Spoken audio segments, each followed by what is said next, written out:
இன்றைய செய்தியினுடைய சாராம்சம், அதாவது தலைப்பு, பிதாவின் சித்தத்தின்படி செய்கிறவன் பரலோக ராஜ்யத்தில் சேர்க்கப்படுவான்.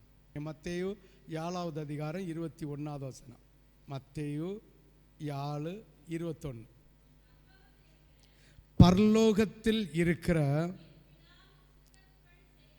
என் பிதாவின் சித்தத்தின்படி செய்கிறவனே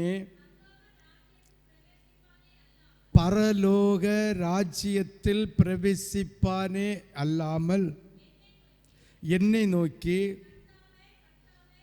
கர்த்தாவே கர்த்தாவே என்று சொல்லுகிறவன். இது யார் சொன்ன வார்த்தை?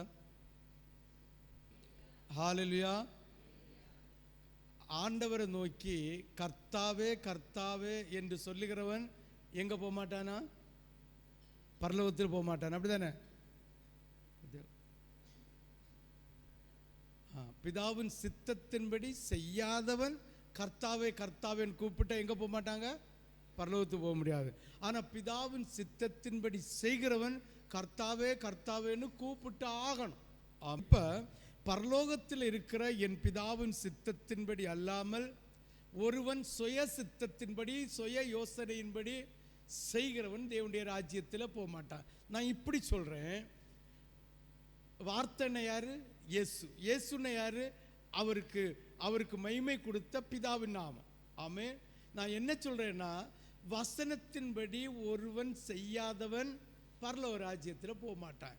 வசனம் என்ன சொல்லுதோ, வசனம் எதை பேசுதோ அதை ஏற்றுக்கொண்டு அதன்படி செய்கிறவனே தேவனுடைய ராஜ்யத்தில் போவான், மற்றவன் போக மாட்டான்.